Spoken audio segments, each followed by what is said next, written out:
Hi, welcome. This is Dr. John DeMartini. This is one of the most amazing and inspiring shows that you can listen into. If you want to be on the edge of your seats, if you want to open up your heart, if you want to expand your mind, and you want to meet incredible people, stay tuned because you're just about to experience a transformative radio show that will change your life. And you're listening to the Dr. Pat Show that's coming up right next. The following audio is via a Skype call. Welcome to the Dr. Pat Show. Talk radio to thrive by. Powerful, inspiring, and coming to you live, bringing you stories of people like you and me busting through and living life full out. Get ready to dare to wonder what your life would be like if you knew you could not fail.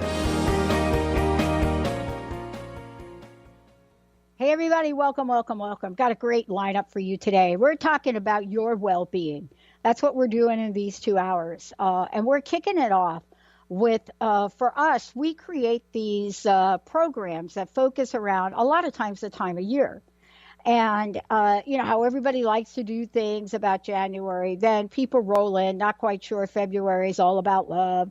But then we get to March. And this is the time a month, I think, when people are looking at kind of rolling along, kind of done with that winter way of being. And boy, wouldn't I like to really look at what I could do differently with my mind, my body, and my spirit. And so we're doing a series today about the body.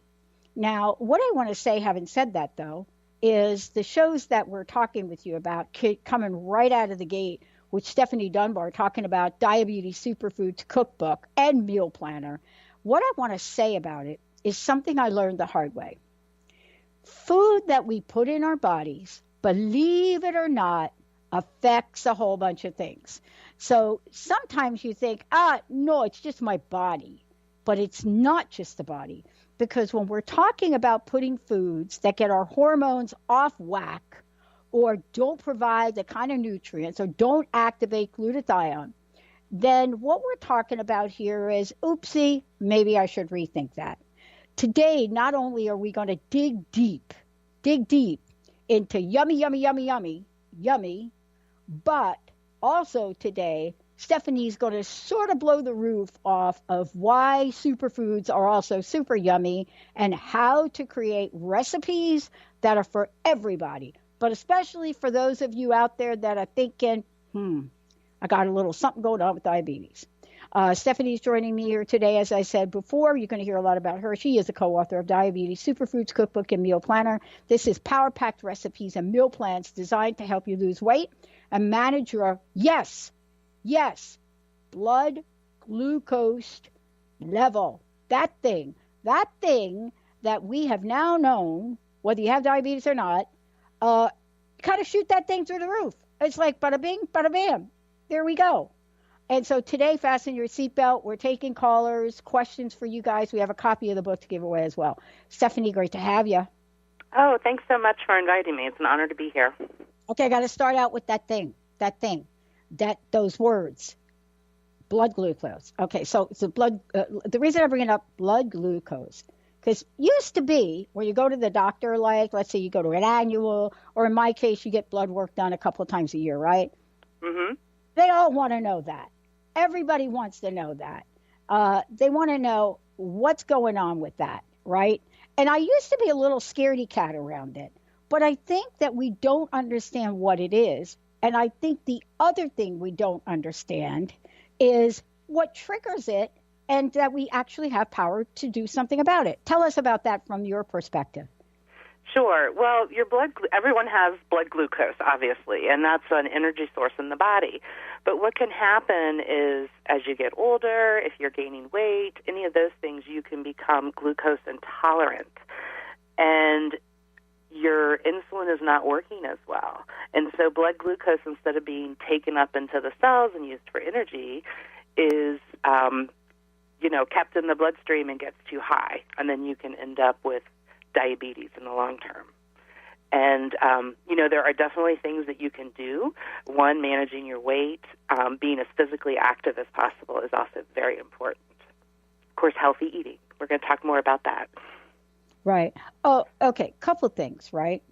I I watch my friends. I hang out with some people on a regular basis, so we play a sport together, right? And I watch what they eat. And it's always been sort of a problem for me. And what I mean is, here's the problem for me. I watch my friends sit down and put down an entire bowl of noodles, right, with broth and maybe some tofu, maybe some I just watch this, right? And I think to myself, if I put that in my body right now, OMG. Why is it, right? Why is it that some people can power down a bowl of noodles in some yummy broth that probably has got sugar in it, and I'm like, it's on my blacklist? Yeah, life is unfair. It's totally unfair. I think, we're all different. Our makeup is different. Metabolism is different. Some of it is genetic in terms of your reactions to different foods. Some people never will develop diabetes, and a lot of people are just very prone to it at a younger age. I know people who have prediabetes or type 2 diabetes that are very thin. So it's a misconception that everyone, that's one of the main factors. So I would just say genetic differences among people contributes a lot to that. All right. Now, I got to say this because I know I'm already getting a text message from one of my buddies. So I just got to correct it. So I have been corrected to say, why don't you talk about all the other things we eat?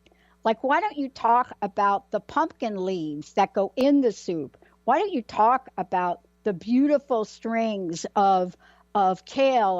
And so that really jumps me to the next part of this. Mm-hmm. And that is the diet. Let's talk about diabetes. Fast forward, let's define it in today's world, because I don't think today it has meant what it's meant 30, 40, 50 years ago. I think it's something different. I think we've come to elaborate on it. And then why are we having that problem in the United States? I'm going to keep you here in the U.S. Okay. Diabetes, where are we with it? So with diabetes in the U.S., we have about 30 million people in the U.S. that have diabetes, which is huge in terms of the population. It comes out to be not quite 1 in 10 people in the U.S. have diabetes. And even more shocking is that about 1 in 4 of them don't know they have diabetes.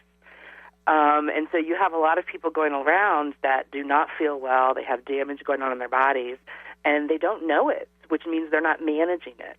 And the good news about diabetes is that if you do manage it, then you can help prevent some of those complications that we think about, like heart disease, kidney disease, amputations, things like that. As we look at this, right, let's bump that up against the American Standard Diet. And I say that because I'm not really sure what the American Standard Diet is today. I know as kids when we grew up, there was sort of this idea about balancing this and what to eat this. Then we went through a phase, I think it was in the 90s, where somebody said, don't eat any fat. So then we went through that. That totally messed us up. And so fast forward.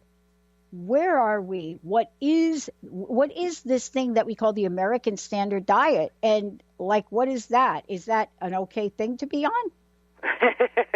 Well, I think what Americans eating in general is very heavy in added sugars, and it's also heavy in unhealthy fats, like saturated fats, and calories, just too much of it.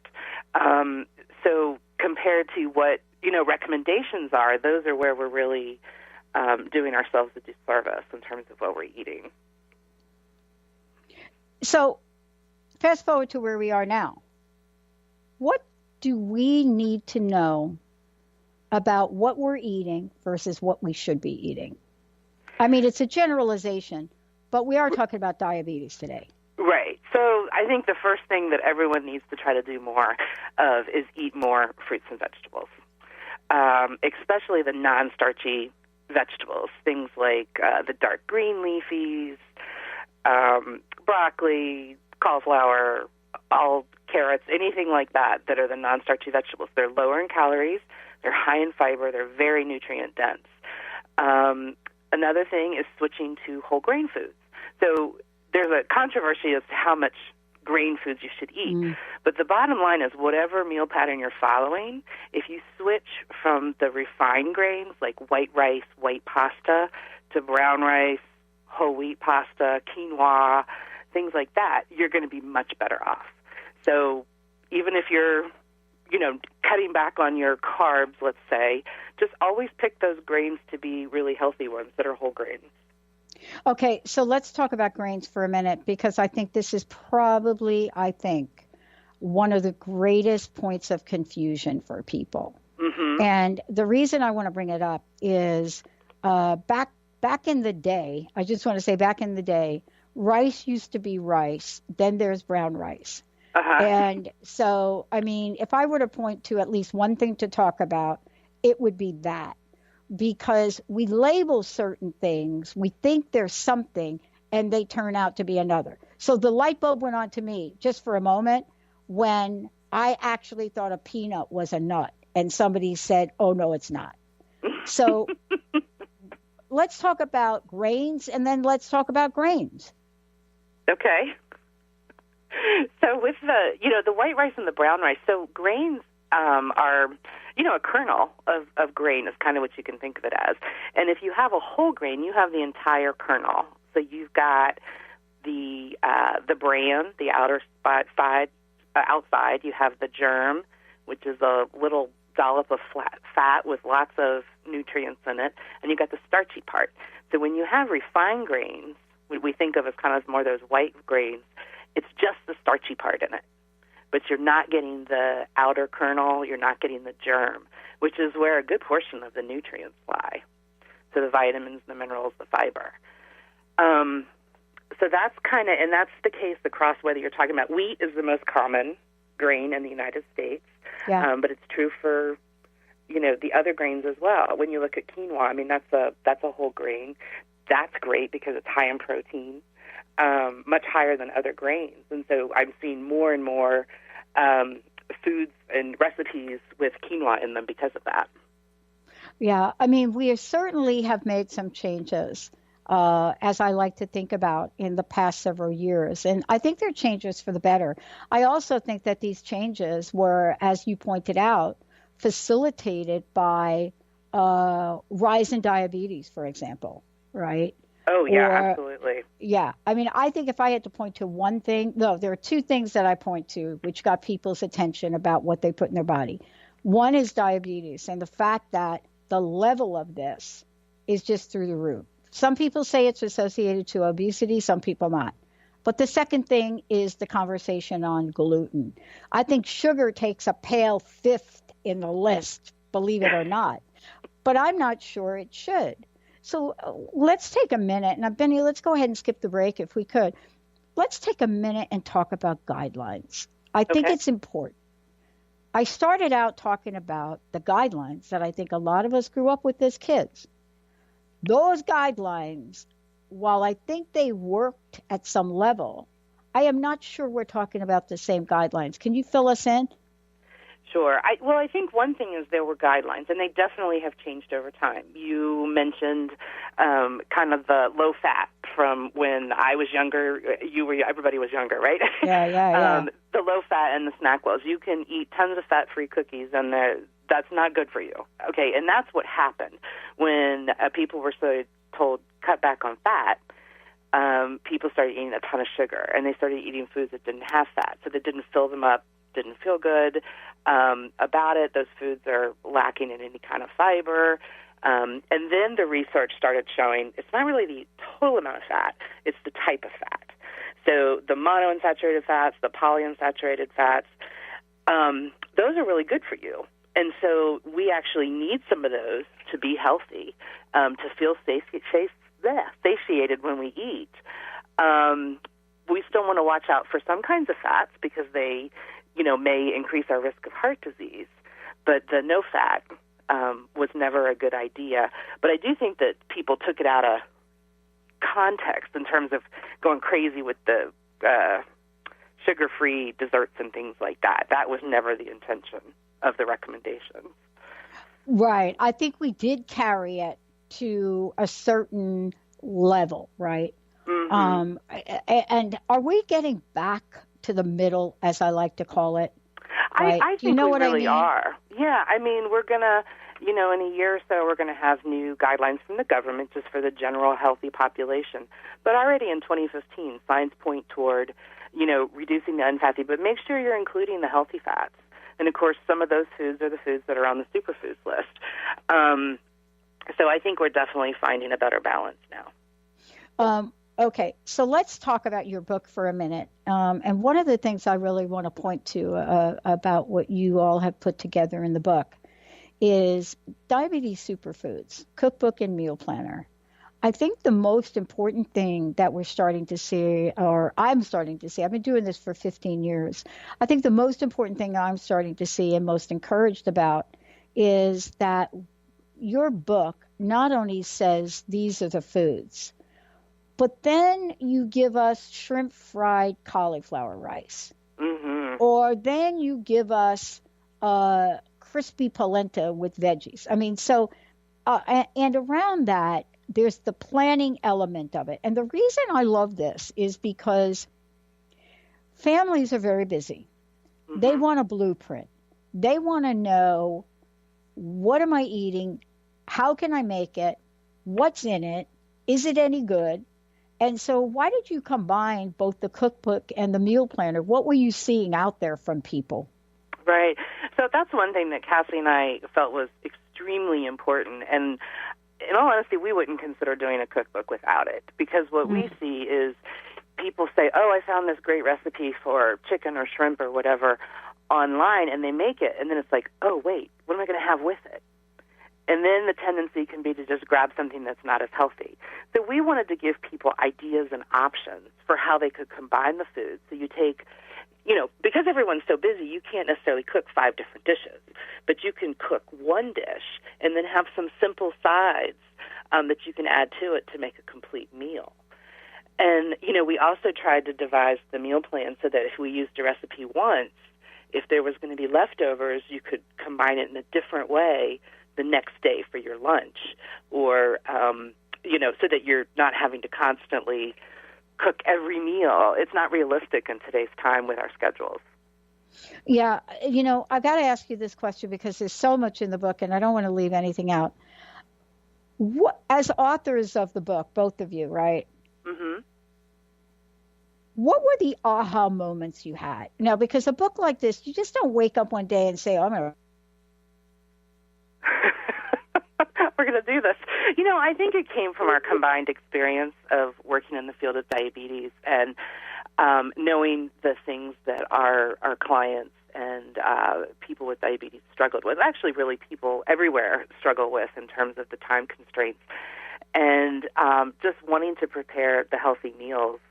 And, we also wanted to make sure we provided the information so that people with any kind of condition, could use the recipes. So we have the extra information of potassium and phosphorus that a lot of recipes don't have, so that it can also go over if someone has hypertension and they're, trying to increase their potassium, or if they have kidney disease and they're supposed to have less potassium. So things like that. But I think the aha moment is, food is delicious and it doesn't have to be difficult.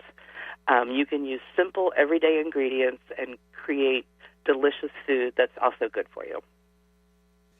And that's what I was afraid of. I thought I heard something there. Stephanie, let's go and take a quick break here. It seems we lost a connection with Pat, so we'll be right back with more from the Dr. Pat Show. Tune in to Lucid Planet Radio with Dr. Kelly Neff. This hit show will illuminate your senses and empower you beyond your daily stressors and hardships. Renowned psychologist and author Dr. Kelly will captivate you with far-reaching topics and amazing guests as you wake to the greatest version of yourself. Learn to tap into your intuitions, think critically about our world, heal emotional and psychological wounds, and follow your passions to live your dreams. The Lucid Planet. Welcome home. Visit lucidplanetradio.com for more information. Ignite your inner magic on Grow Your Soul Radio with Jane Matanga. Tune in each month on Transformation Talk Radio as host Jane Matanga explores how to overcome your fears to help you gain the inspiration you need to awaken your path to joy. Learn the way to life mastery and the enlightened path with Grow Your Soul Radio. For more information on Jane Matanga and her work, visit enlightened-path.com. Tune in to the Astral Insider, your portal for adventure, insight, and growth with Fernando Albert. And get ready to tour the astral realm, expand your life in ways you've never imagined, and call in for the journey of your life with this world-renowned lucid dreamer, astral projectionist, psychic medium, and healer, Fernando Albert. This is every second and fourth Monday at 9 a.m. Pacific on TransformationTalkRadio.com. Are you done being afraid to jump into the life that's waiting for you? Are you ready for a real shift? I invite you to tune in every Tuesday with me, Tracy L., on the Tracy L. Clark Show, where we will teach you how to live your extraordinary life. At 8 a.m. Pacific on Transformation Talk Radio, where I will provide the tools and the steps needed to help you transcend perceived limitations and move forward with an extraordinary life. For more information, visit me at tracylclark.com. To see your life from an angel's perspective, book a personal consultation with Claire Candy Huff, angelic walk-in angel Ariel at Angel Healing House. Candy provides intuitive counseling, Reiki, and angel readings in person in Los Angeles or nationally and internationally via phone or Skype. She will channel the practical tools you need to transform your life. Call now 831-277-3716 or visit angelhealinghouse.com. If you're dealing with fear and anxiety, you've probably noticed that the more you fight these emotions, the stronger they seem to get. Dr. Friedemann Schaub, the author of The Fear and Anxiety Solution, explains that instead of suppressing, we need to identify and resolve the deeper subconscious root causes of fear and anxiety. His personal breakthrough program has helped thousands worldwide to overcome their emotional challenges. To learn more, visit thefearandanxietysolution.com and schedule your free consultation with Dr. Schaub now.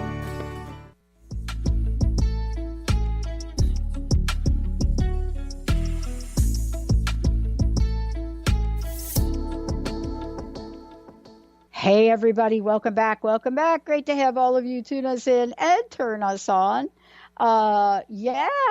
We're talking about a bunch of things, but most importantly, what you should know is that we're talking about Power Pack recipes now, meal plans. And look, this time of year, we start to look at how we're fitting in our clothes. We're trying to think about what we could change, how we could do it. And I think one of the things that I learned along the way is that what we need to do is look at eating what we can eat, what we love to eat, what's good for our bodies, and feel satiated from eating it. And so today I'm thrilled to be talking with all of you as with my guest, Stephanie Dunbar, co-author of the book Diabetes Superfoods, right? We're going to give a copy of that away, Benny. But most importantly, we're really defining what this means.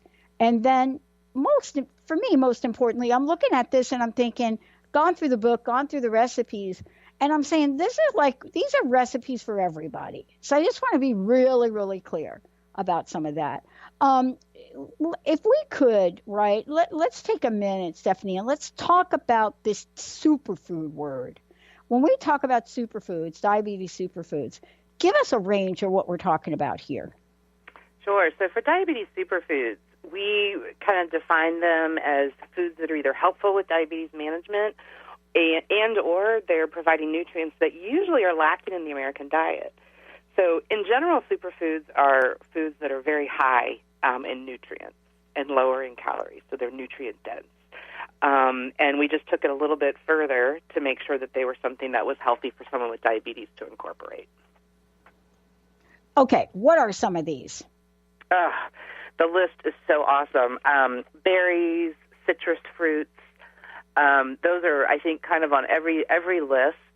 Any kind of veggies, especially the cruciferous vegetables like the cauliflower, broccoli, bok choy, cabbage, dark leafy greens. Those are great. They're not only nutrient dense, but you can have they're so low in calories that you can really fill up on those foods and eat more of those. You've got your fish that are high in omega-3 fatty acids that everyone's trying to eat more of. Other lean proteins. We included that on our list. Not everyone does when you see all the different lists that are out there, because protein for people with diabetes doesn't raise blood glucose as much. So it's a great complement to any kind of meal to make sure you've got something in there that's got a high-quality protein that isn't going to affect your blood glucose as much as other foods. Beans, plant-based source of protein, very, very high in fiber.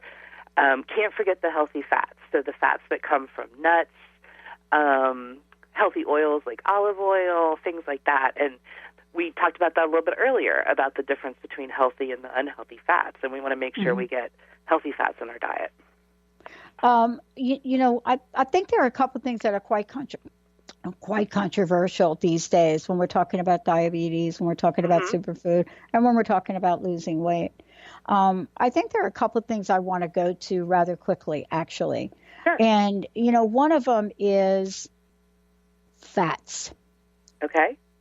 F-A-T-S, fats. Now, big conversation about this. So here's my little pet peeve for the moment. I grew up loving and eating eggs, like eggs, any kind of egg. It doesn't matter. My mom knew that, look, I don't have time to cook. Just throw a hard-boiled egg at her. She'll eat it. Eggs, any kind of eggs. So we went through a period of don't eat eggs. Don't eat eggs because you got that yolk. That yolk is full of fat. Oh, wait, then don't eat eggs. Then we went through a period of eggs are okay, eat eggs. 2 days ago, I saw an article that came out and says limit your eggs to 3 eggs a day and don't forget to eat the egg white. What? Why are we so confused about eggs? That's a good question. I missed that article. I haven't seen that newest thing that said to limit your eggs. I had an egg for breakfast. So I grew up with, it's funny because back when they declared that eggs were bad, my mother just said, I don't buy that. It's a nutrient-dense form of protein, full of nutrients. And the other thing about eggs that I think is a real positive for them is that they're an inexpensive source of protein. And I think that's important. If you have a problem with really high cholesterol levels, your doctor may recommend that you cut back on the number of egg yolks. But there's not a lot of research out there to show that the egg yolk is the problem with the high cholesterol levels. So our body, we produce cholesterol to start with. So if you have really high levels or you have a familial hypercholesterolemia, like high levels that run in your family, they may advise you to cut back. But the things that seem to impact cholesterol and heart disease risk more are the unhealthy saturated fats. And then trans fats, of course. Yeah. Oh, so nobody even knows what they are, right? I mean, we now have labels that are helping us out a little bit where it says 0 this, 0 that. A lot of people are like, oh, no, we're not putting any trans fats in there. But let's get to the healthy fat, because I think what's important is if you stick to what you know is going to work for you in the body, and all of these other things you're buying don't have them, then you can just eliminate them.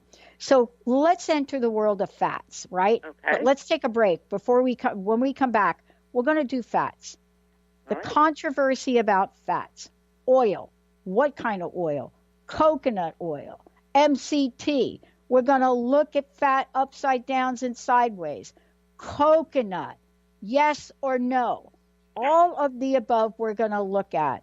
And what were we thinking to go non-fat in the 90s? When we come back, Stephanie's going to walk us through, hey, this is what you can eat. And by the way, tastes good too. We'll be right back.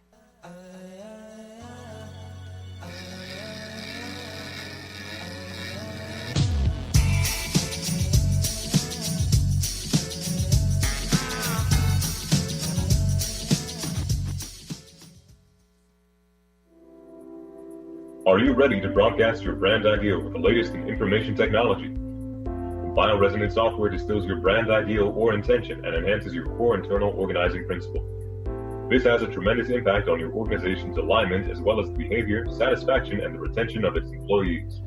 Your physical business structure can unfurl, opening up the possibilities of creating an energetic presence for a brand even ahead of its launch. Check out JeanetteWolf.com for more on its signature frequency branding. How would you like increased health and vitality?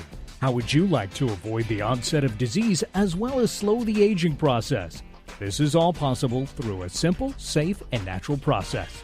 Every day we are either moving toward wellness or away from wellness. Hi, I'm Mary Jane Mack. I'd like to be your partner in achieving optimal health. Contact me now at maryjanemack.com or call 425-392-0659. Visit maryjanemack.com.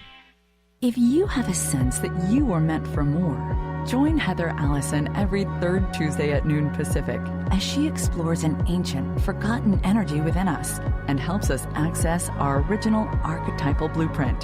The Golden Path will help you remember the key to unlocking your life, love, success, and magic you were meant for. A key to unlocking your golden path. Visit heather-allison.com. Hi, I'm Laura Meeks, and the most common problem that my clients face is all work and no play. This is why I created Fly High Living. I help you develop a balanced life plan and guide you to a place where you love to wake up in the morning. Call 888-666-1570 or go to flyhighliving.com to sign up for the 4-week Flight Plan for Life course. Join the new Earth on the Cornelia Stephanie Show. Tune in each month as Cornelia takes listeners on an odyssey of higher consciousness to inspire, educate, and empower. Cornelia Stephanie is a spiritual teacher, passionate speaker, published author, and founder of the Empower Network. Cornelia guides people on the path of self-healing, peace, and liberation. For more information, go to corneliastephanie.com. Have you been searching for a push to step out and share your gifts with the world? Allow Charlene Hess to empower you to start shedding the layers of your ego that are holding you back and begin feeling connected to your heart so that you can shine your unique divine light and share your gifts with the world. Tune in to the Charlene Hess Show, Living on Your Heart's Edge, every third Friday at noon Pacific on TransformationTalkRadio.com. For more information, visit CharleneHess.com.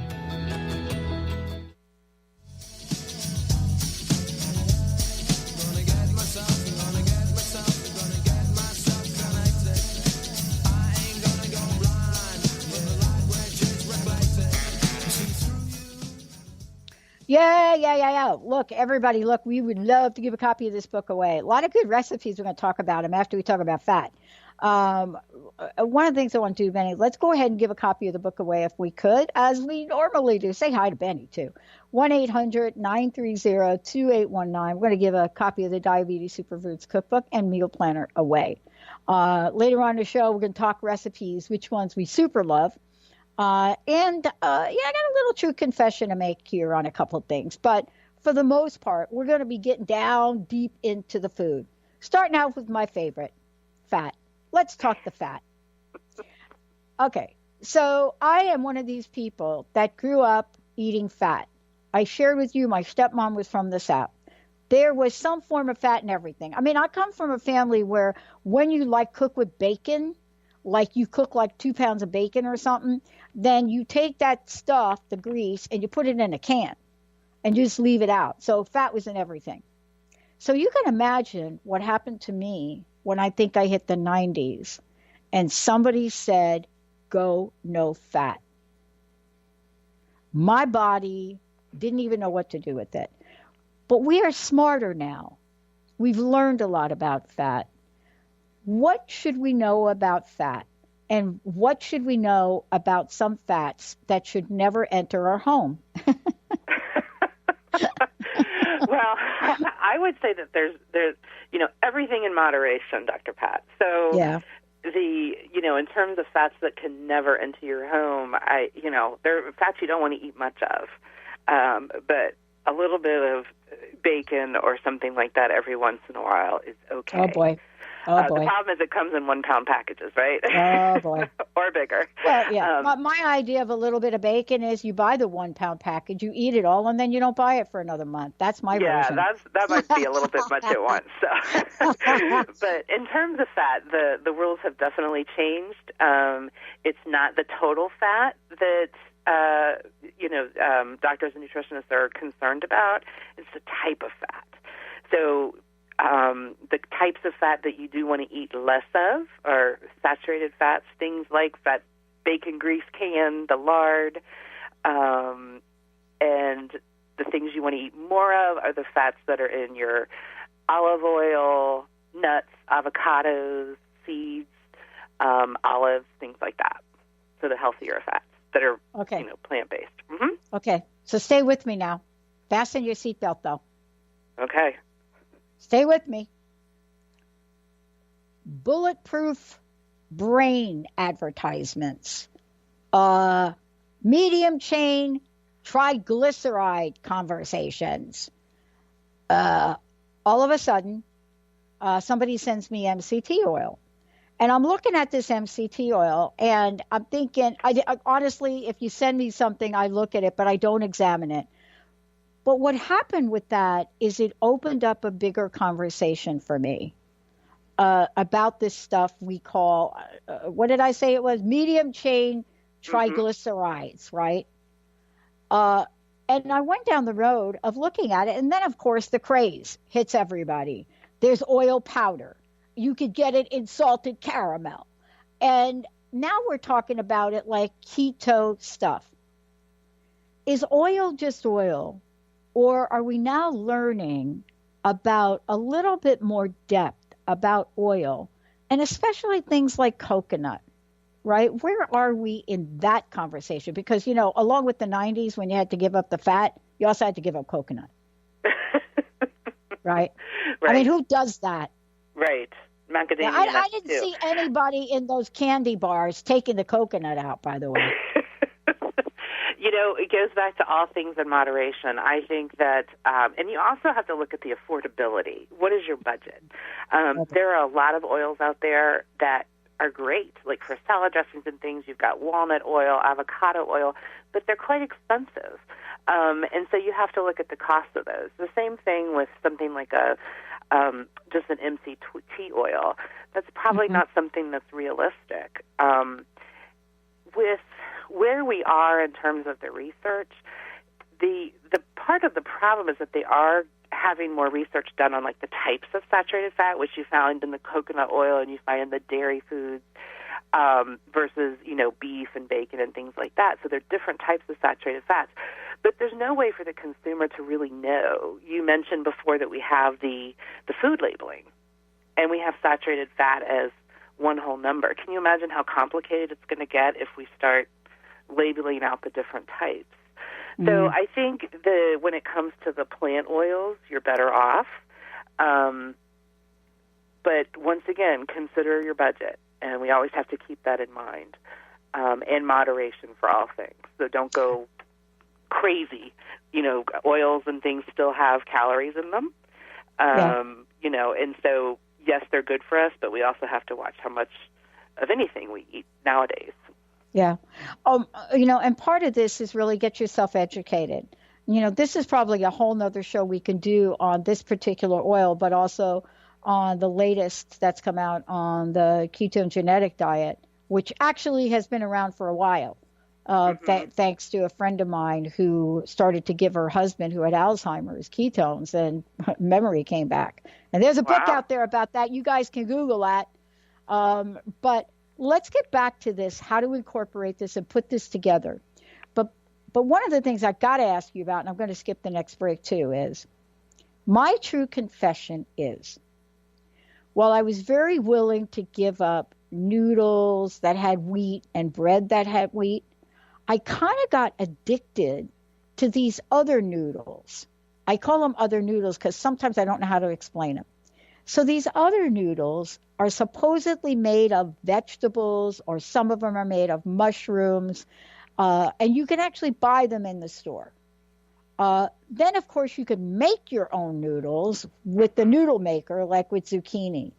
But this new wave of noodles, whether it's mushroom noodles or whether it's now tofu noodles, this is sort of like coming out there, and people are like, wow, I can make them taste good.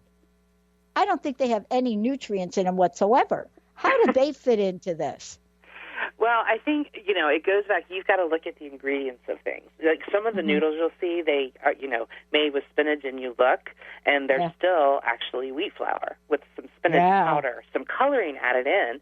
But then there are things like where you take and you, using a spiralizer or just like a carrot peeler, where you can shave some of your own things with vegetables and make them like noodles and have sauce in them, and they're fantastic. And they incorporate a lot more non-starchy vegetables. Anywhere you can kind of stick in non-starchy vegetables. Another trick with noodles is if you have your noodles, like you said, you love your noodles, but add some non-starchy vegetables into them. When you're at the end of the cooking the noodles, throw in some veggies, and then put your sauce on that. And then you've cut back how much pasta you're eating, or noodles, and you're increasing the amount of vegetables you're getting. Yeah, the best investment that I ever made was getting one of those vegetable noodle maker devices. Totally love it. All right, let's talk recipes. All right. Everybody's got their favorites. I mean, I went through this, and I tried to of course I went to desserts, but I'm not even going to go there right now. But I went to some of these recipes. I was struck by three things. I was very grateful that you use garlic. Yay. Oh, yeah. Yeah. As we're thinking, and the other thing is I noticed a lot of the recipes are what I call kid-friendly, like kids would like them too, right? Oh, yeah, I agree. Okay. Tell me about the recipes that showed up for you in writing the book where you said, oh, that's a yummy one. We got to put that in the book. Well, all of our recipes, we cook them and we try them, and we cook them over again to get them to where they come out consistently. So some of those recipes have been tested 4 times. And if they don't work, then we don't put them in the book. I had things I tried, and I know Cassie did too, where we really wanted to include them, and we couldn't because we just couldn't get it right. And in terms of, we use a lot of herbs and spices, including garlic, so we can pump up the flavor without having to add salt or sodium to things. And we both have families that we're feeding, so we tried to produce recipes that everyone would enjoy. And I know I have a friend who tried, long before the book was published, the zucchini quinoa fritters, and she made them for her 3-year-old. She said she loved them. Like, who would think, that a kid would love those? But they do. And so I think that's kind of the secret with how we came across things. We wanted things that our families would eat and enjoy. Okay, so we should mention your co-author. Yes. I briefly mentioned her, but you should mention her. Oh, yes. So Cassandra Verdi, and she lives. But you didn't. You called her Kathy, right? I do. I call her Cassie. Yes, Cassie, and she lives in Cleveland. She unfortunately could not be on the call today. She has 2 twins. Well, I guess 2, that's repetitive, isn't it? But she has twin babies and then another little toddler. So she is extremely difficult to get on the phone. But I think if she were here, she would tell you crock pots are the answer. Well, okay. That leads me to more recipes and crock pot. Okay, here's the deal. Grew up with the crock pot craze, went through the crock pot, crock pot. Then I went through the pressure cooker phase, right? Now, all of a sudden, technology has combined both crock pots and pressure cookers into some new fancy-dancy deal. Here's my question. What impact does cooking in these newest crock pots or any crock pot, is there an impact on the food and the nutrition? I think there are some nutrients like vitamin C that are water soluble, but in general, no. And actually, you can make things. I mean, it's amazing what that low temperature cooking does for like a tougher cut of meat that is less expensive, or to make it very tender because you put other ingredients in there that kind of have an acidic quality to tenderize it. So no, I would not be afraid at all of using the slow cookers and things like that to help you prep your meals. All right. So before you mention your mom, I think, right? Oh, yeah. Okay. What's your mom's favorite recipe here? Well, the one that she told me that she made first off was the sweet potato black bean turkey chili. And that it was really good. Oh, and my gosh. That's kind of my go-to because I love sweet potatoes. Almost always have ground turkey kind of in the freezer that I can pull out. So easy to make. Super easy. Yeah. Yeah, and you know what? Now that you mention that, there's a reason I never liked turkey chili. Because when you add the sweet potatoes to it, though, that's a whole different dish, right? It is. Because, go ahead. No, go ahead. Because sweet potatoes really turns it around. Yeah, and if you cook it long enough, the sweet potato actually really becomes part of the sauce. Exactly. So if you only cook it for a little while, you have chunks of sweet potato, which is very good. But it also then becomes a part of the sauce, making it a little sweeter, more texture. It's really delicious. Okay.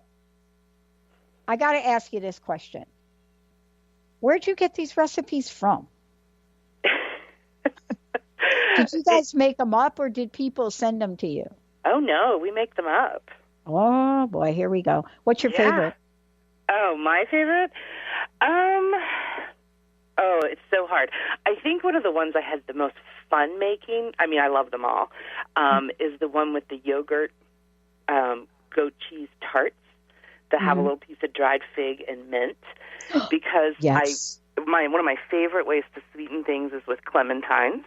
And I always have them for snacks and squeezed a little bit of that in there. And then I went on the patio where I had some fresh mint growing and picked off a little piece. And, they are so delicious. And they're beautiful. So there's something you can serve when you have guests over. And they're easy. So they look very decadent, but they're very simple and they're delicious. Mm-hmm. Okay, so one of the ones I want to point to and jump to, because all of a sudden now I've gotten to be like quite the maniac when it comes to soup. I mean, I don't know what this phase I'm in now, but I'm like totally in the soup phase. Maybe it's because of those noodles I've been eating. Maybe it's because I see my friends eat all the soup noodle stuff. In the book, I'm not sure if I'm going to get this right, but let me see if I can. In the book, you have a recipe, right, that I've already tried. And I think it's the kale butternut squash kale soup one. Do you know that one? I do. That recipe? Okay. So what I love about that, but that also has onions in it. So I have to say that because I actually put more onions in it. I like our onions. One of the things that I love about this, and this is going to be now my go-to question in the last minutes that we have left. Part of what we've also moved away from is really good soup and really good broth. And it's making a comeback. Almost to the point where you can buy organic bone broth now in your grocery store, albeit it's $6 a container, but you could buy it in the store. It is higher in protein than most. Tell me about your perspective on broth, especially if you're going to make it from scratch. But the idea of soups with broth, I'm Italian and also South American family, and so we grew up on these homemade broth things, right? I didn't even know what was in them half the time. Where is that fitting into helping us? Because you could drink a cup of broth to satiate your hunger, too. Well, you could. And the good thing about soups is you add a few vegetables to like a broth-based soup, maybe throw in a few tomatoes, and you've got something with a lot of nutrition, very few calories. And there has been some research to show that having a kind of vegetable broth-based soup before you eat can actually help you eat less. So, and it's not, people think it's really hard to make broth, and it's actually not. If you've cooked chicken or anything like that, and you skim off after you've cooked your chicken, skim off the things that are left, any fat that's in there, you've got homemade chicken broth. And a lot of people just throw it out, but you can use that then to make soup. And a vegetable soup, once again, really easy. You can throw in leftover vegetables, leftover chicken or meat, some leftover grains, and you've got an amazing soup. I knew you were going to say that. I knew, I mean, I could hear my grandmother rolling around up there. I knew you were going to say skim off the fat. I'll tell you what, I'll promise to work on that. Well, I that's so promise funny. to work It's on not that. even just the fat, but when you cook like a chicken breast, you get other things kind of floating around in it too. So I do like to clean it up, like kind of clarify it a little bit. Yeah, all right. So let's clarify something that's very important that I saved a few minutes for. Let's clarify dessert right now. 9 times out of 10, when you hear people talk about the diets they have gone on, you hear the number one complaint is, I'm really sad I can't eat dessert. I mean, OMG, over and over and over again. It's like, okay, I would eat dessert, but now I'm not going to eat dessert. I'm not going to eat any dessert. No dessert. Let's get to dessert. Is it in or is it out? I think small quantities of dessert are in. If you completely deprive yourself of things that you love, you're just not. Most people cannot stick to that. Okay. I think there are ways, things that we like to do with our recipes is incorporate fruit. You add a natural sweetness to it without having to use as much kind of white sugar. The thing for people with diabetes is that you want to watch the total amount of carbohydrates you're eating. So if you add dessert on top of your meal, you're probably going to get too much and your blood sugar is going to go up. So the trick is that you cut back on some of the other carbohydrate you would normally eat so that you can fit in a small serving of your favorite dessert. So you may drop the sweet potato or the quinoa from your meal and have a little bit of dessert instead. Okay. We got about 2 or 3 minutes left. We talked about it a lot, but I want to ask you, what is your top 3 things that if you're talking to people today and they're thinking, wow, they talked about a lot today, but I really want to do something. I want to make a change. What would be your top 3 suggestions? Oh, 3 things. I think one thing for sure is just don't be afraid to try things. Try a couple of recipes or take some of your favorite recipes. Try something new. Add some beans or something like that to it. I think use your leftovers. Cook a little extra so that your next day you can have a home-cooked meal that's left over from the day before so that you don't run into that time crunch and swinging through a drive-through. And I think, look at all the side dishes and the veggies. So if you can do anything, try eating more non-starchy vegetables, fruit for dessert, things like that, so that you can really get that power punch of nutrients from those foods. Wow. I mean, we talked about a lot today. Again, how can people get a copy of the book? Tell them all about that for sure. Sure. So you can get a copy of the book on the American Diabetes Association website. I believe it's shopdiabetes.org. And you can also find it in bookstores. It's on Amazon. So lots of places to find it. Pretty much anywhere you would find any other book. Okay. So one more time. Shop Diabetes, is that what we were talking about here? Mm-hmm. Okay. So for folks out there, when you go to the website, shopdiabetes.org, what you're going to find is a bunch of things. First off, you're going to find a lot of information. You're going to find cookbooks. You're going to find professionals. You're going to find tips, right? Any number of those things here. You can sign in, register. You'll be able to stay plugged in and get some information for those of you out there. This is really a family affair now. We're talking about this. It used not to be, Stephanie. Diabetes used not to be a family affair. It used to be maybe 1 out of 10, and if 1 out of 10 people and families would have, oh, you got diabetes. Now it's not that, right? Yeah, it's true that people, if you have a family member with diabetes, you're more likely to have it. Mm-hmm. And, whether you have family members that have diabetes, that means everybody else is at higher risk. And so you want to try to prevent the disease by eating well, keeping your weight down, exercising as much as you can. Okay. Yeah, vegetable noodles forever. That's me. Yeah, thank you, Stephanie. Last question, personal message. What would you like to leave us with today? Just please don't be afraid. Try new things, try new recipes. It's not difficult. You can do it even if you've not cooked before. Just look for simple recipes to follow, and of course our book is a good place to start. Yeah, and by the way, at the American Diabetes website that we just talked about, if you go there, what they have is they got these also chopping devices that you can buy too. They sell stuff here too, folks. So everything like we're talking about, like a flavor shaker, a marinade. There's a whole bunch of things here. Check it out. I'm Dr. Pat. Thank you, Stephanie. Say hi to Cassandra for us. Thank you so much for it. Thank you very much for having me on. All right, everybody. We're not done yet. We're going to talk about HGH. Nope, not the injections, because we know what they do. Something new. Something you can put on your skin. Yeah, you're going to find out a lot. We'll be right back.